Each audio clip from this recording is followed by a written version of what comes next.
The judge's actions, look. A legal tussle between the White House and the US judiciary over a controversial travel ban returns to the Federal Appeals Court today.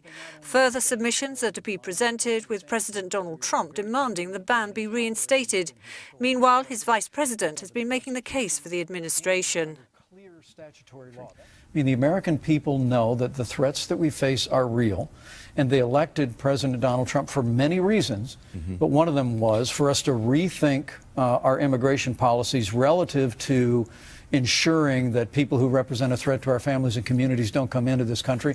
We'll continue to press that, and we remain very confident that the president's actions are on solid constitutional and legal grounds.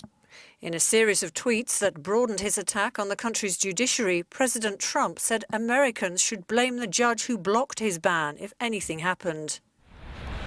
Although the ban is not currently in force, some people departing for the United States from European airports remain concerned that they might still be detained.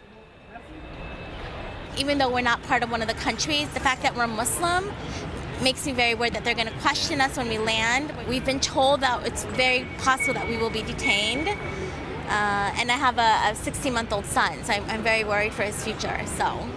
It's been over a week now since Trump signed an executive order temporarily banning travel from 7 mainly Muslim nations. Since then, 2 states have argued the ban is unconstitutional, and if the appeal court agrees with them, then a Supreme Court appeal is almost certain.